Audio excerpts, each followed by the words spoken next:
It's time to breathe again on the Breath of Fresh Air webcast.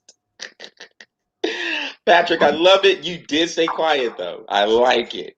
You like it. It was tough. I seen it. I seen it. You know, Well, as you can see, I have Patrick with me. I'm Charles, and it's good to be back on another live webcast with everybody. So, Patrick, we have a lot to get to. Let's jump right into it. Or should I say, let's get let's get it.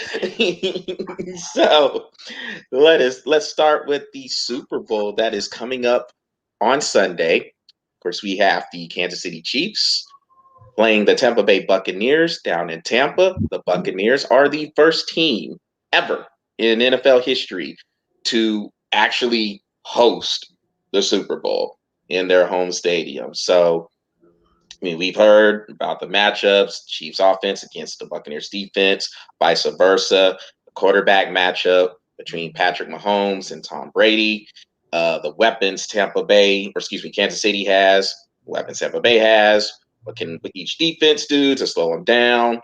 And now we just get right to our picks. So, Patrick, who do you have? What's your final score? And what's your breakdown of it? God. Well, I mean,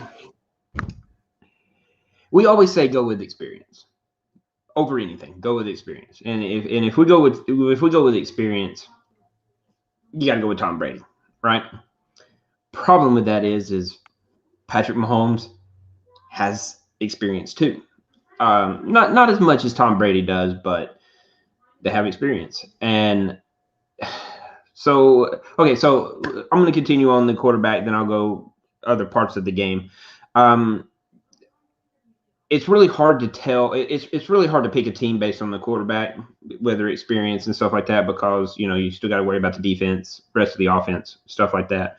But I'm going to give Tampa Bay the nod at quarterback. I think Tom Brady has. Well, I don't think he does. He has way more experience than Patrick Mahomes. So actually, point blank, Tom Brady gets the nod.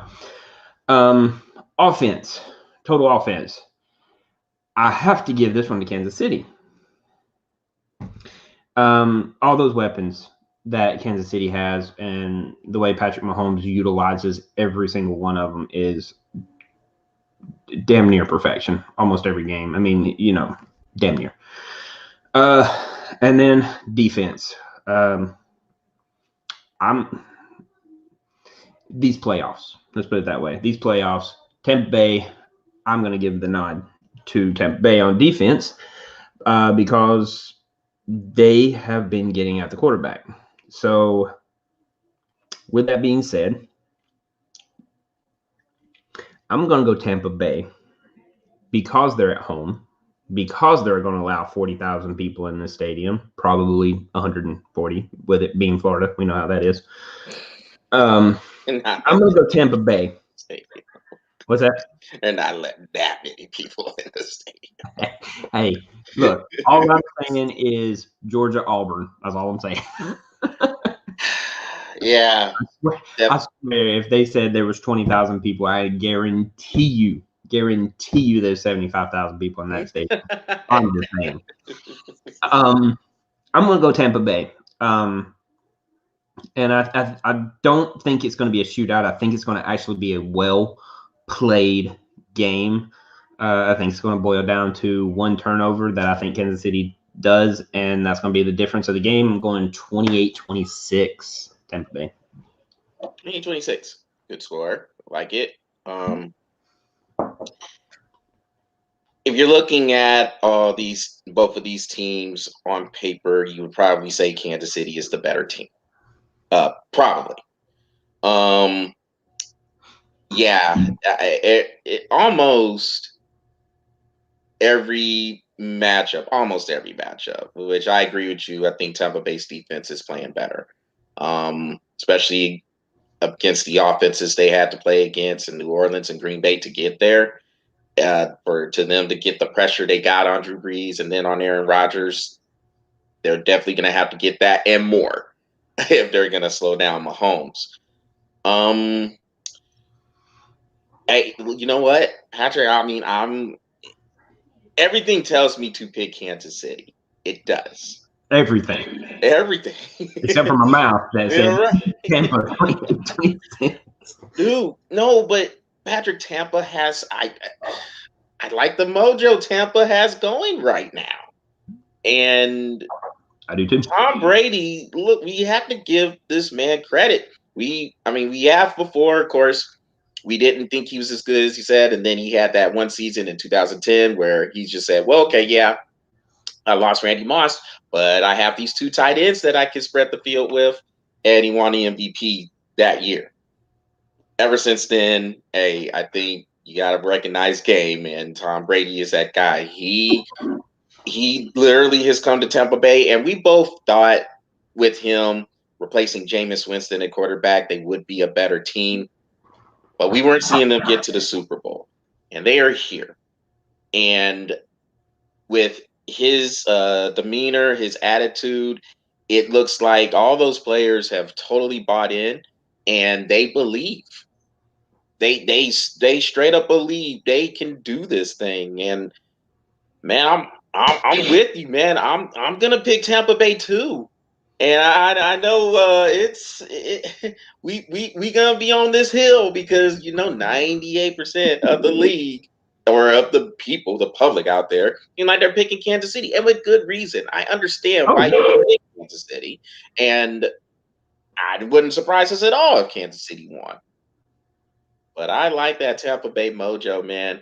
I'm going 30-27, and it could be like 34-31 too, in case it turns into a little bit of a higher score. But I'll go 30-27. I do think Tampa Bay's defense is going to make a few plays there, get some pressure with those dudes, Shaq Barrett, Jason Pierre-Paul, Levante David. They've been playing really well, and I'm missing some. Yeah, Devin White, the linebacker. He's been everywhere for Tampa Bay in these playoffs. I think they can make enough plays. They can get that pressure on Mahomes, force a turnover or two, and that could be the difference. Now, obviously, Tom Brady has to play better than he did in the second half in Green Bay. He throws 3 interceptions against Kansas City. Those are points. Oh yeah, those will be points. So, but I'm sure Brady knows you got to be better, and I expect the running game for Tampa Bay to make a big difference with Ronald Jones and Leonard Fournette too. So yeah, I'm going 30-27 Tampa Bay. I like it, man. And you also have to look that like you said, 98% of the world, if 98% of the world is literally picking Kansas City. So, there's going to be a lot of pressure on Kansas City's shoulders. Can they win back to back since none other than Tom Brady done it back in 2000? Yep, 2003, 2004. Yeah. So, Tom Brady did it back then. That was 17 years ago, bro. 17 years ago. And who do you got to face to match the record 17 years ago? None other than Tom freaking Brady. And that has been Tom Brady's name from me since Super Bowl 51. I'm still freaking amazed. Brady. I'm still amazed that this man has played in every other Super Bowl for the last 20 years. That is crazy. Right? Yeah. That is wild. That is, I mean, that's excellence, man. I mean, you go every other year, you're literally in a Super Bowl. His 10th Super Bowl, has won 6 and make it 7. And if he does this one, I don't know if this would be his best win. I mean, obviously the comeback they had against your Falcons is, I mean, probably the number one. You could easily probably go to the first ever Super Bowl that they won, whatever. But if he comes down to Tampa Bay at 43 years old and leads this team to a Super Bowl, It's got to be up there. It's got to be up there. Fifth seed at that. Yeah. And it have to be up there, one or two, and it would be hard, and it pains me to say this, it'd be hard to beat that Falcons comeback that he did. That would be hard to beat. He played straight up perfection in that second half, man. I think he threw away one ball. That was it. He threw perfection in that second half, and he had to. 28-3, he had to. But yeah, I would say this one ranks up there, and it would be hard to say that this would be better than that Falcons comeback, but it would definitely be up there. I would say that, yeah. Crazy again, man. Fifth seed, and they won every playoff game on the road. Won at Washington, won at New Orleans, won at Green Bay. But he is facing the defensive coordinator that beat him 2 times with the Giants. So Steve Spagnuolo, absolutely. With that being said, I don't think Steve has the personnel to do that against Tom Brady a third time. And it's hard. You look at what Tom Brady did with the Saints this year. The Saints beat them in Tampa, then the Saints beat them in New Orleans, and then Tom Brady does not get beat often 3 times by the same team. He's not often going to be beat 3 times by the same defensive coordinator. That's going to be hard. But I do suspect that Kansas City is going to be sending the house quite often. I am quite interested on how Tom Brady handles that defense. So, with that being said, he is going against him for the 3rd time in a Super Bowl. Good luck, Tom. I want to see what you do. Because and Patrick, I think they run the football. I do too. Because in those games, those games that you talked about, you mentioned one of the differences, the personnel. With the Giants, that defensive line and those linebackers, that whole front 7 was very, very hard to handle. And even at an 8-8 team, they had 1 year. Yeah, and I don't think I'm with you. I don't know if Kansas City has that type of personnel to affect Tom Brady like they did in those 2 years, 2007, 2011. So I do expect more blitzing. I think that would be the way to get to Tom Brady if they're going to do it, is by bringing more pressure. But Tampa Bay's running game has really stepped up here, man. Ronald Jones, Leonard Fournette, those dudes are running the ball really, really well. And I think it's imperative they run the football this time.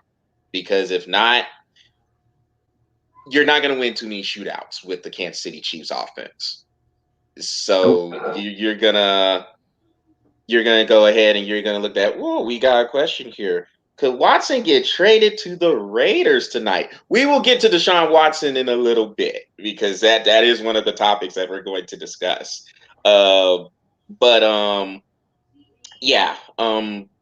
If they run the ball like they've been running, Tampa Bay is going to be right in there. And if it gets to the 4th quarter,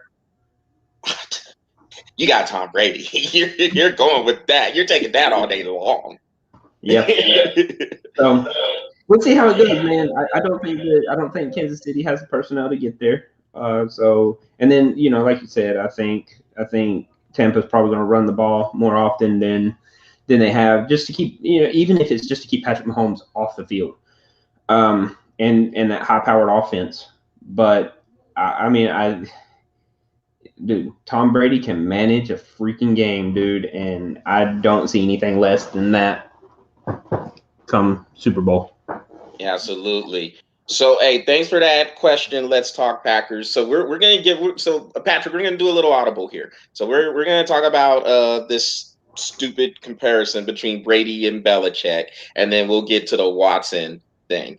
I don't think we'll spend too long on the Brady Belichick thing. I think it's a stupid comparison because it's a coach and a player, and so everybody wants to now all the Brady fans, all of a sudden, a lot of the same people who were hating on Brady when he was with New England are now, Yeah, oh, Brady's the man. Oh, it was definitely everybody talks about the Patriot way. Well, it was the Brady way. Really? Was it really all this time? Seriously doubt it. Look, you have a great coach and a great quarterback. They we got you. Let's talk Packers.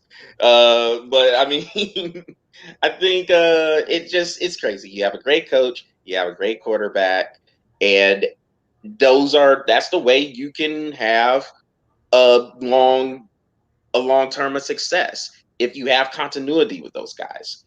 Belichick is a great coach. I still think he's probably the best coach of all time. And you can say what you want about Spygate, which I think is overblown. Deflategate, definitely overblown. But they were Or still winning underburned. Super Bowls, huh? Or underburned. Yeah. But they could have played that game with a grapefruit or a brick. They were still going to beat the Colts 45-7, and so but they were still winning Super Bowls even after these scandals. So it'd be one thing if these scandals happened, Patrick, and they didn't win anymore, but they kept winning. At some point, their skill. At some point. So I think it's a crazy comparison, and I think it's just a bunch of fodder. They're both great in their own way, but yes, what Tom Brady is doing with Tampa Bay is phenomenal. It's phenomenal. I'm quite surprised. I won't spend much time on this, man, because you know how I feel about Bill Belichick, man. He has a plug and play system. Unfortunately, you cannot plug Cam Newton and it still play, apparently, because it's just not that good of a system. Cam Newton, man, he needs to get out of his own way. That he like I've told you this before, many times, man. He's just like Michael Vick. If you just get out of your own way, you'll be successful. Watch some film, you'll win a Super Bowl. And Cam Newton has the talent. He just doesn't have the motivation or the work ethic. He just doesn't, and that is what it is. And you just move on. But Bill Belichick, man, he has a plug and play system. Even when Tom Brady got suspended, they put in Garoppolo, and he still went 3-1. And he wasn't supposed.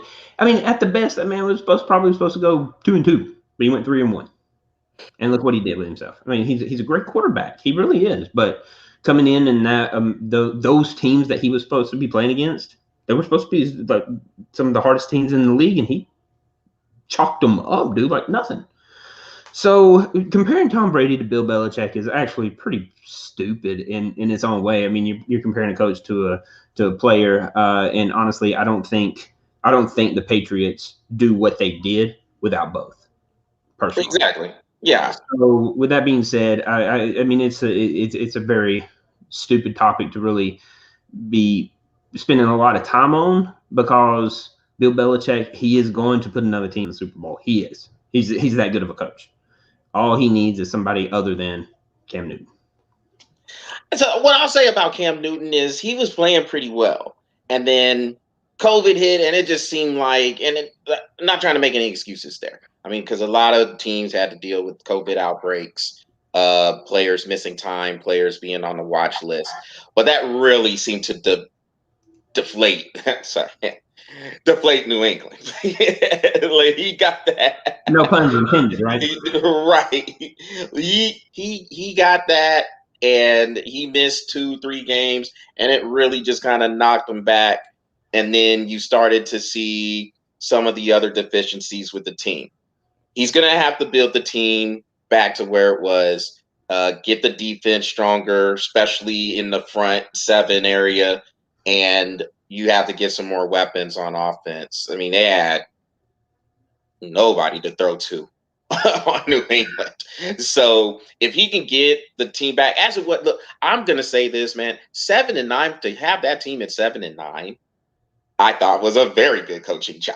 Absolutely. Because with this kind of Cam Newton, I was like 2-14.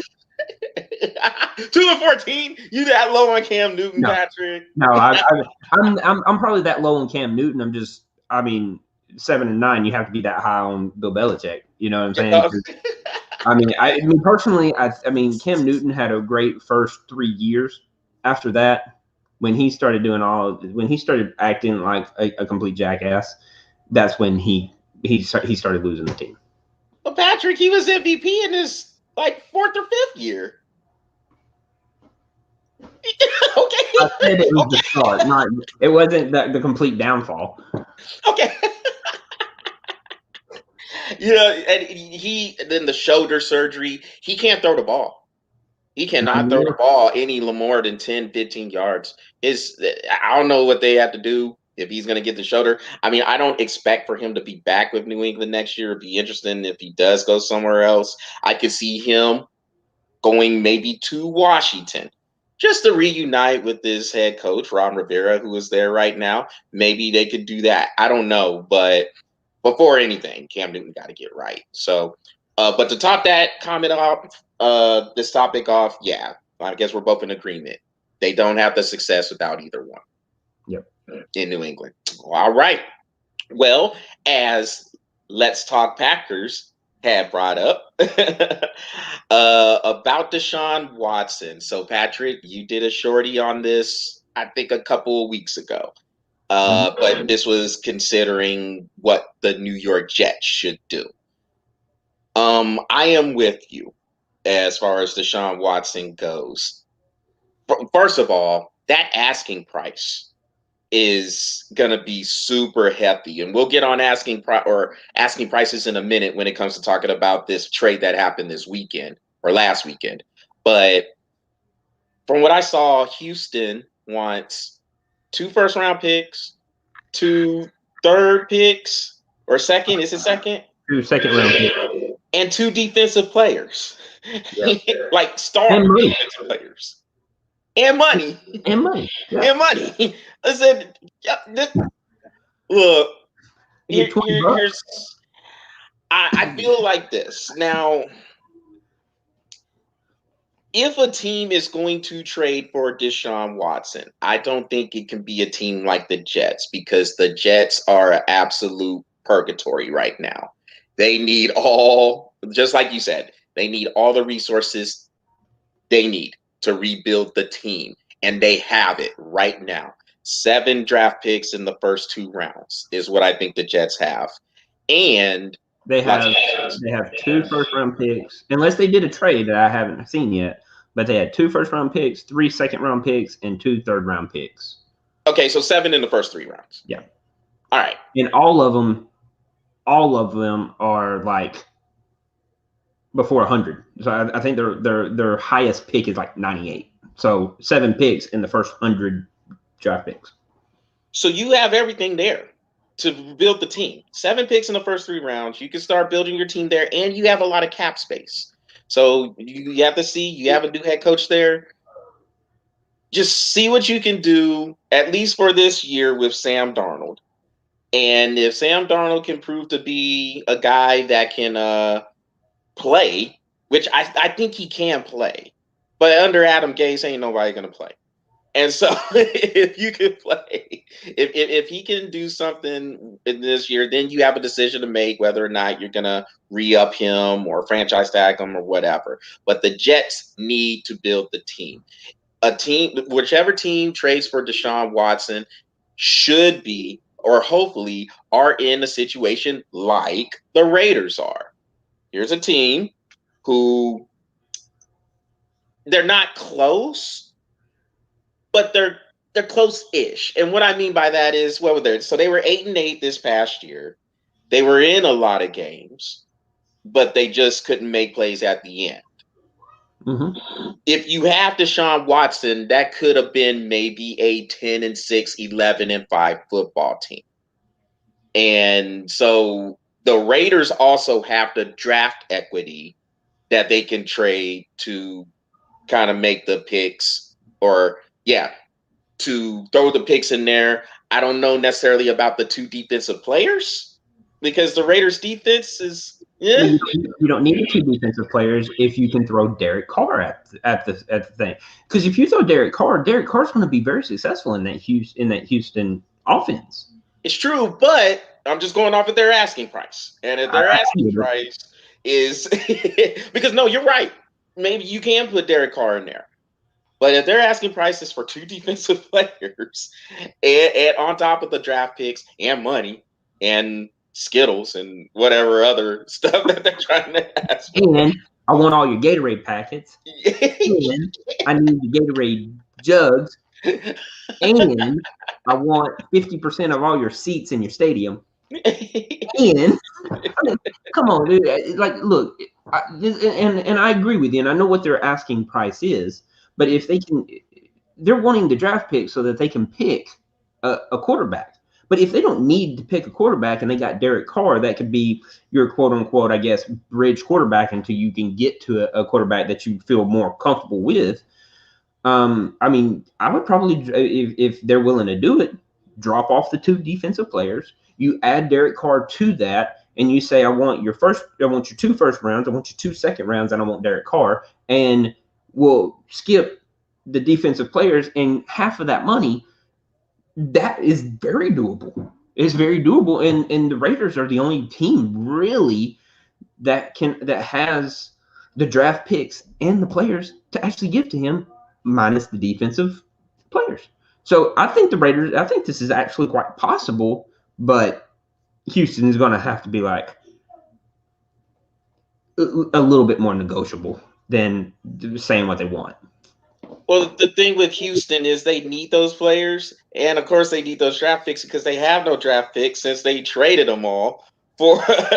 They traded a few to Miami for in that Laramie Tunsil deal. Oh, and speaking of Miami, we'll get to them in a minute. But yeah, so in that Laramie Tunsil deal, they got rid of some draft picks, and then that stupid trade they made to send DeAndre Hopkins away to the Cardinals.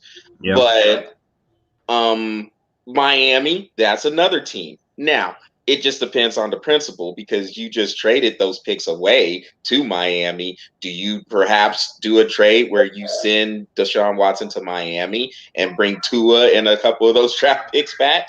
That's possible too. So, I mean, with the Raiders, Miami, I'm going to throw my team in there too, Patrick. The 49ers can easily do that. We know we got 2 defensive stars that we could give away. I don't know if we want to do that, though. That's just a big asking. That would be hard. Look at Atlanta. Everybody's talking about Matt Ryan needing to be gone. I said it. Matt Ryan need to be gone. Now, don't get me wrong. I don't think Deshaun Watson would fit really well into that offensive playbook. But I mean, you don't think so? No. It's since they got a new head coach, though. We'll see with the head coach. You've seen what our head coaches look like in the past 3. So all right. So we'll go ahead. We'll throw that in there because we have Arthur Smith, who was the offensive coordinator of the Titans. Mm-hmm. Now, when you have Derrick Henry in there, you can kind of make it to where you can turn around, hand it off to Derrick Henry. Ryan Tannehill played pretty well in that system as well. With Atlanta, and I'm just saying, if you do get Deshaun Watson in there, with Atlanta, you have a lot of weapons there that you can throw to. Pretty good offensive line. Hopefully Todd Gurley can stay healthy. Hell, Julio Jones, hopefully he can stay healthy. Has Julio Jones stayed healthy through the whole season any year he's been in? I think the last time he stayed healthy was 2011. It's like his first year in the league. No, the only consistent wide receiver we have is Ridley. Yes, Calvin Ridley is a and we need to go and get Devontae Smith. That way we just put Alabama on our team, and we'll win a World Series eventually. Dude, I think Devontae Smith. We'll win a Super Bowl. That's what I meant. We'll win a Super Bowl. Jesus. I think Devontae Smith is. If I was the Jets, that's who I would get. Before if that's sitting that's my number 1 pick. That would be my number 1 pick. There's not a quarterback in there minus Mac Jones. There's not a quarterback in that entire coming out of the college.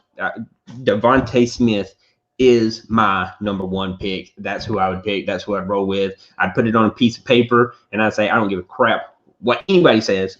You draft this right here. Okay. I think he's the best player in the draft. I'm that high on Devontae Smith.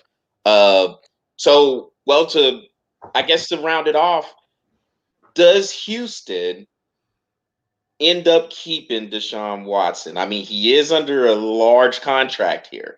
So do you think they just end up just trying to write this out, or does he eventually get traded because he's unhappy and he just goes his merry way wherever they send him? Truthfully, I mean, like, let's talk Packers. I mean, personally, I think he does get traded to the Raiders, because honestly, the Raiders need him. The Raiders need him. The Raiders need him, and they can do what they can. They're able to give the draft picks up, and they would pick up Deshaun Watson, and I think they would be fine because they do have an offense there, and they have enough. They have enough offense that if they need to do another trade and get some defensive players, they could. So I think he does. I think he goes.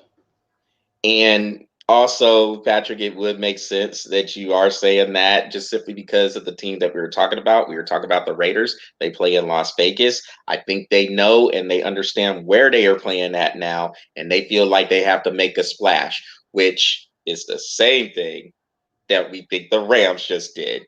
So for a nice little transition, and I agree with you. I do think he could. Does he get traded to the Raiders though? I'm leaning toward yes. I'm leaning toward yes. I think the Raiders, because you're right. I agree. I think the Raiders do have those resources. They do have draft picks, and they could possibly make a little thing to where they could put Derek Carr in there, and then they don't worry about the defensive players as much. Maybe it gets trimmed down to one defensive player. But I wouldn't be surprised to get him to see him get traded to the Dolphins or potentially the 49ers if they want to get in there, or maybe the Broncos. Maybe the Broncos. Or block But that incorporates all four of them, and you just don't know where he lands, and it's just kind of, we'll see.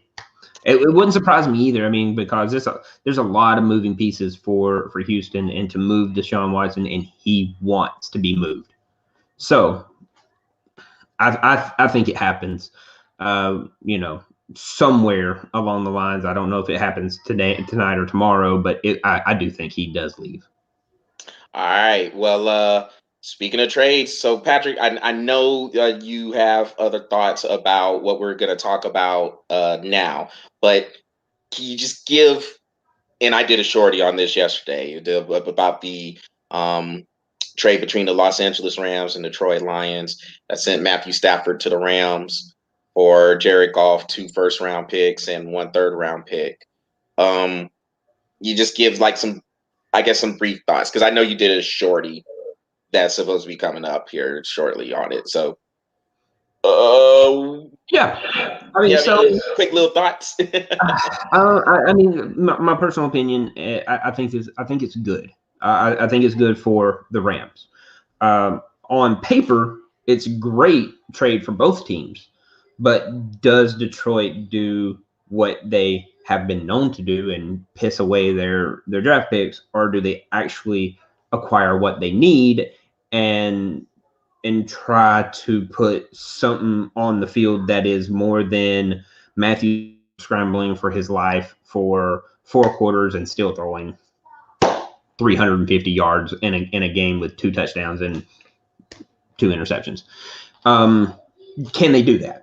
That's the question. Can Detroit do what needs to be done, or are they going to piss it away like they usually do and get players that they really don't need to surround the players that they have that are good?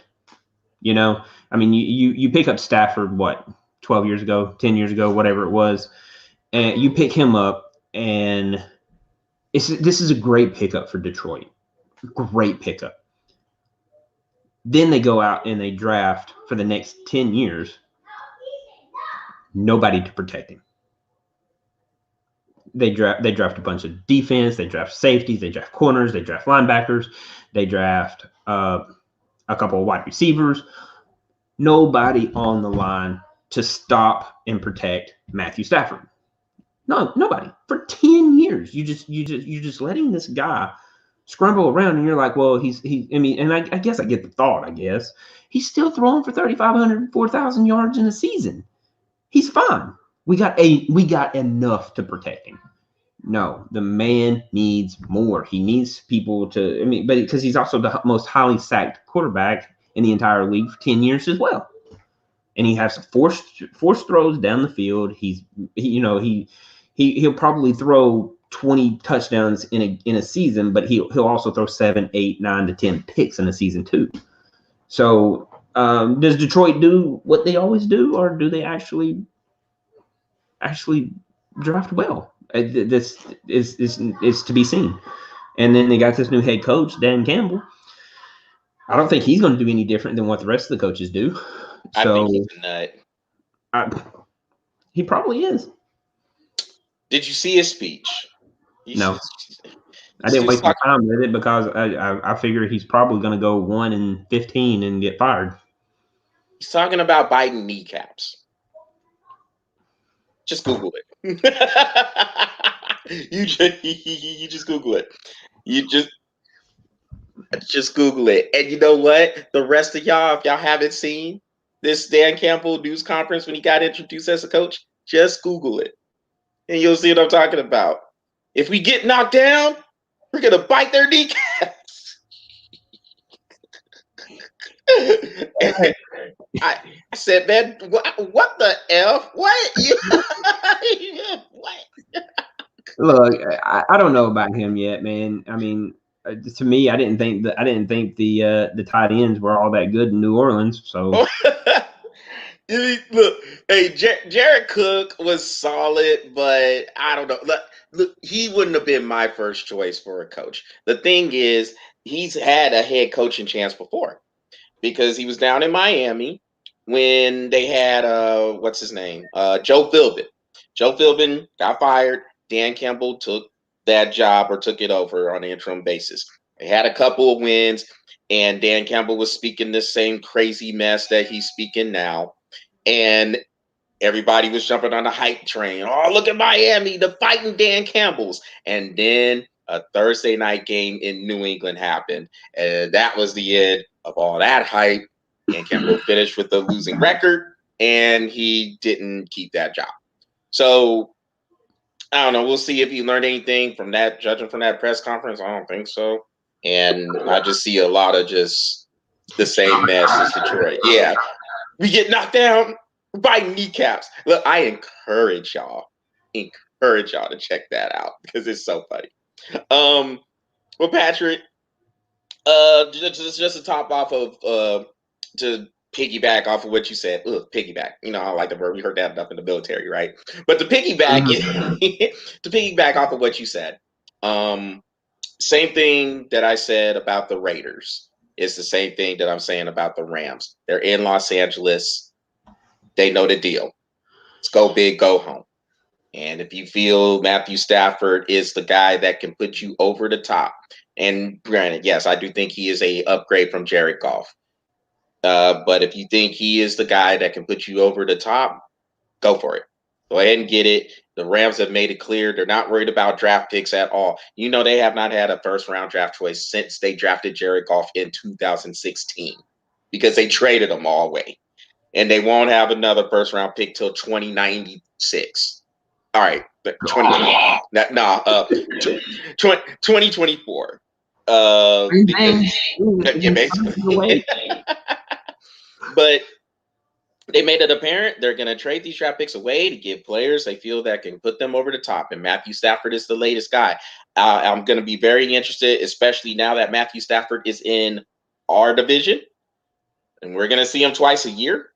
It is going to be very interesting to see how he looks on Sean McVay's offense. I think he can look very good in this offense because he does have offensive line. He does have a running game, and he has some people to throw to. So I'm definitely with you on being happy for Matthew Stafford that he's actually on a team to where he can really shine. Because for the longest time, we've always felt he's one of the best quarterbacks in the league. But being in the purgatory we call the Lions, can't really show it. So, all right. Well, Patrick, let's get to some interesting stories. Let's start with your boy. Start with your boy LeBron James. Oh, God. Dude, I will totally leave the channel. You say that again. All right. Let's start with your man's LeBron Oh, James. man, No, you don't I'm get just mushed. playing. Well, so the Lakers. Oh God, I got mushed. So the Lakers, the LA Lakers were in Atlanta yesterday to play the Hawks, and they won the game 107-99. The story, I guess, though, came when LeBron James apparently got into it with a couple of fans there, and this woman, I guess her name is Juliana Carlos, just got loose. She has since apologized for her behavior, but Not at before she the made a huge scene on Instagram. yeah, exactly. In the heat of the moment, though, it was a bunch of f bombs. Uh, getting loose on LeBron. So, look, Patrick, I think this is funny. I'm sorry. Like, I think this is hilarious. Could it? Yeah, all right. I guess in theory, it could have turned into a. I like her. Yeah, it could have turned into a Ron Artest situation. But It could no, have, but it no, didn't. And I it like did, and I think it was funny, man, because apparently, so LeBron was, I guess, making fun of her husband, and apparently he called him. He said, "Oh, steroid ass," and his wife got loose on him for it. So that I think this is just normal talking, normal going at it. You have a fan who's right there in the front row chirping at LeBron, and LeBron turned around, oh, steroid ass. What the F you say? And then apparently she said, LeBron said, man, shut the F up, B. I'm like, whoa. Like, well, this is funny to me. I don't know why. This is I, funny to me. I think it's hilarious. But the thing is that this is going to get amplified more because there's less people in the audience. And Yeah. Atlanta is like, what, one of 10, 9, 10, 11 teams that's actually allowing fans in the stadium. Mm-hmm. So I think it's great that at least they're allowing so few fans in there. But this is going to get magnified because this happens all the time. All the time. All the time. And when you don't have that player fan interaction, honestly, truthfully, it's the reason why. Look, you get paid a lot of money to play the sport, but honestly, you probably play the sport so you get that interaction. And LeBron James has been missing it, dude. He's been, he's one of the heaviest criticized players. He said he's been missing it. Yeah. So yeah, he loved the fact that it was interaction, and yeah, he's probably going to take it a bit further than he should have, because as a player, steroid ass. well, to me, that's a good comment. Yeah. When you say "what," shut the F up, yeah, you cross the line when you call a woman that. You know Right. what I'm saying? Now that is it was an allegation, I guess, that was made by the woman.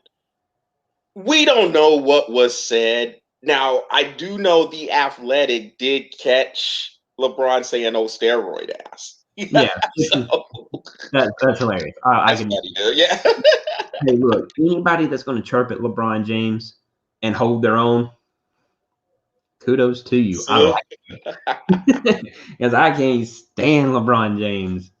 I can't stand him.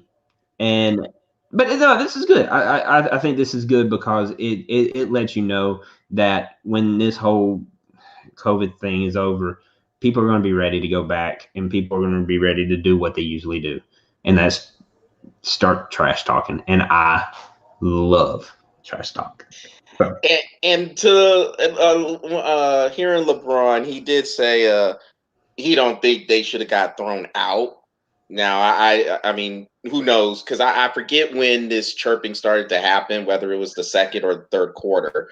But it was right at the beginning of the third. she was all like, I was enjoying my wine, and then he just started talking mess. I'm like, I'm pretty sure you said something to him. I'm pretty, like you chilling, you kicking back, and you just drinking wine, and LeBron's like, hey, shut the F up, B. Right. Because he's going to interact like that. Yeah. Okay. No, I'm sure she said something. I'm sure she started it. Good on you. Thank you. But this is what the players are looking for. I mean, to me personally, there was no. I mean, it's not like she charged out on the court. I wouldn't have kicked them out. LeBron said that he would. I don't think they deserve to get kicked out. I let them chirp. Let them do what they Let need them to do. talk. Let them play. Let them play. Let them talk. Let them do because this is what it's about. And and Like if as long as LeBron, it's good, clean trash talking, yeah, like it is not you starting to get into insults and then you start throwing beer and then you have a Ron Artest situation. or what was his name? Uh, O'Neal. I can't think of his first name. Who? Oh, Jermaine O'Neal. Oh, Jermaine O'Neal. when They he's come running out the of yep, nowhere. yep, Oh, yep. dude, I had a The 70-inch malice at the TV. palace. Yes. I had a 70-inch TV and he wasn't even in the screen. Yeah, right. And then Yeah. all of a sudden he's like, Yeah. And he stuck that dude too. God, he stuck that dude. oh But yeah, it was beautiful. but I'm with you, Patrick. I see no harm, no foul here. LeBron's talking. Maybe he took it a little bit too far. Fans talking. Maybe they took it a little bit too far. Part of the interaction and stuff. That's let them go. And then if it gets too far, then okay. Then we'll go. But there's only one thing, and we can move on after I make this one comment. There's one thing that I was actually surprised about out of the whole thing, and that was that LeBron didn't flop during her insults. Yes, yes, me too. Yes, he didn't try to draw a foul. Yeah, Uh, he didn't flop. So good on you, LeBron. it's You all didn't good. flop on a comment. Good job. Hey, man, I gotta say this too, man. Maybe now what would have been really funny is she would have said something like, "You 6'8", 260 pounds, and you act like a little baby. You got them pretty muscles. You don't even know how to use the muscle. You got those pretty muscles. Yeah. You got that beach body." So, it would have said something like that, and oh yeah, I would have lost it. But no harm, no foul here. No harm, no foul. Let them watch the game. I mean, it's let them talk. Let them play. Let them do their thing, man. It's good. Beach body. Um, so last topic, Patrick. Shagmag. Now It's back. it is back, and look, if I say the name, we'll just tell you to Google it, but we'll explain more in context right now. So the owner or the person who helps run Shagmag, Julia Rose, went up here. So this is not necessarily a sports story, but when we bring it It's full very circle, relatable to a sports yeah, story because it happened in a World Series. yeah. So we'll bring it back full circle for you. So she went to this iconic Hollywood sign, and her and I guess a few maybe coworkers, friends, whatever, went up there to the Hollywood sign and turned it into Holly Boob. So she and her friends, I guess they got arrested, obviously, and she said it was to raise awareness for breast cancer. Now, Julia Rose is also the woman, as what Patrick mentioned, who flashed Houston Astros at the time. Houston Astros pitcher Garrett Cole. Of course, he's with the New York Yankees now. But at the time, he was with the Astros, and her and I guess another coworker. I can't think of the other woman's name right now, but they flashed him too during Game 5 of the World Series when they were playing the Washington Nationals in D.C. She said the same thing then, that it was to raise awareness for breast cancer. So, Patrick, comments? I mean, what do you say?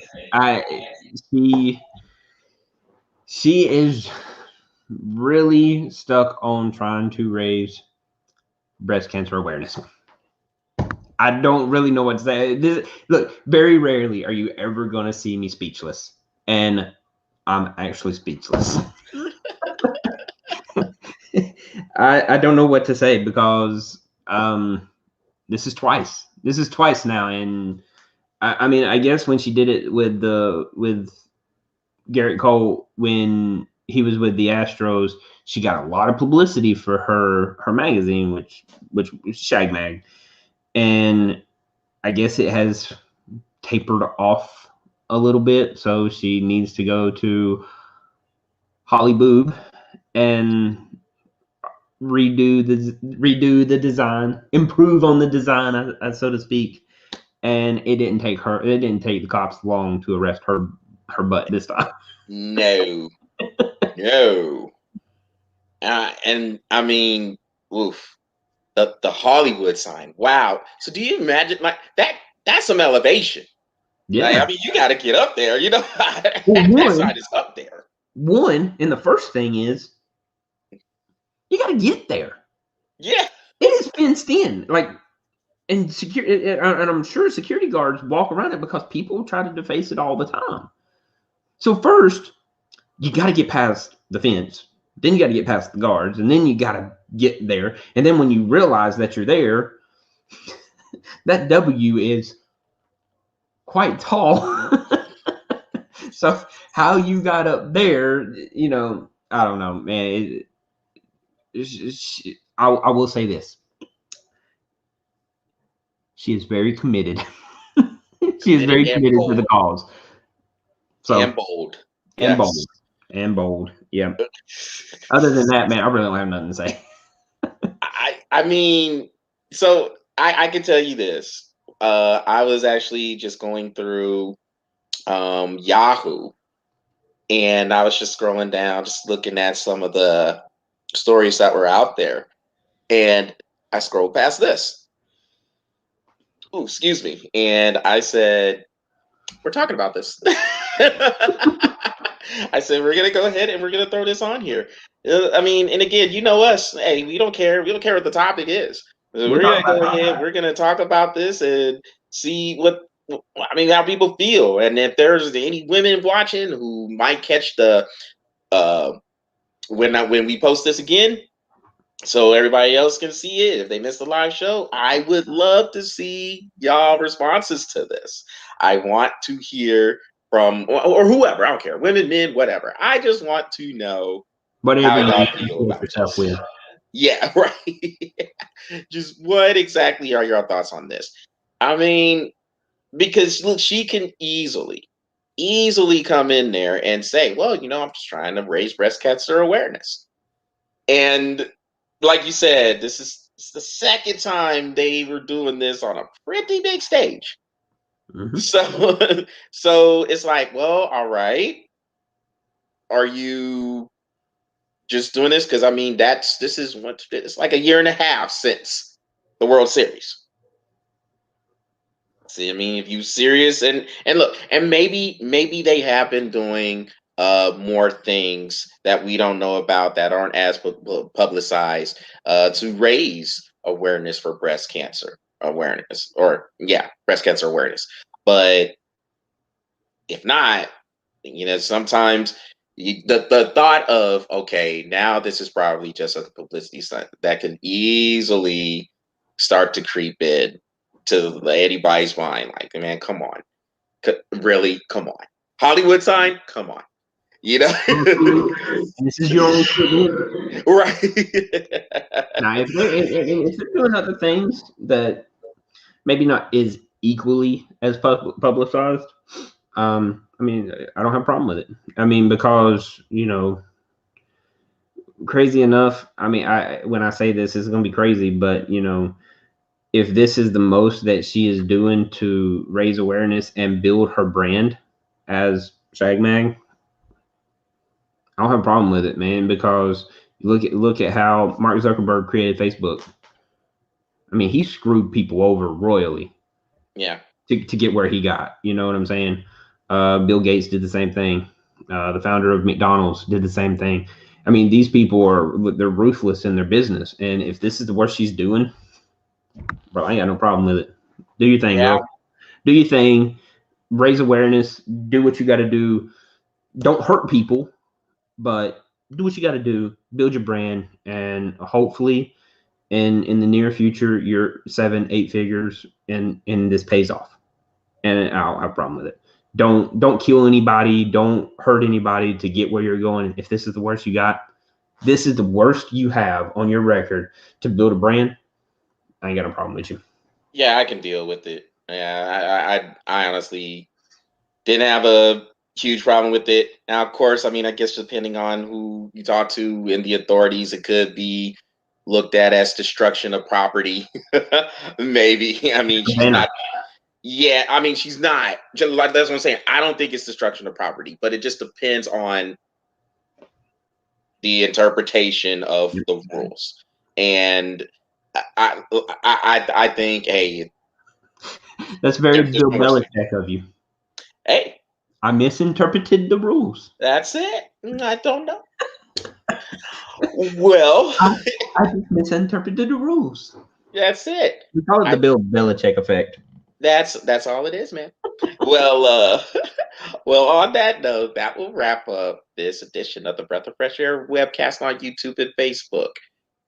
As usual, we want you to go by and check out the Breath of Fresh Air YouTube channel, smash that subscribe button, and keep the likes coming on the Breath of Fresh Air Facebook page. Patrick has a shorty coming up later on in the week. And if there's anything that does happen that just kind of breaks news and stuff like that, yeah, we might get loose on there for a quick little 2 or 3 minutes and speak our mind on that too. So we're rolling, we're coming. We got things rolling on. We gotta get these segments back in there. So we've got the Dookie Look segment. We got the STFU segment that we're gonna start incorporating in here. So new things are coming. So stay with us. For the people who are on giving comments for this show and shows in the past, we appreciate it. Thank you. Keep those coming as well. So anything I'm missing? Got it all. Well, all right. Well, everybody, have a good rest of the week, and we will talk soon. And enjoy the Super Bowl. Go Bucks.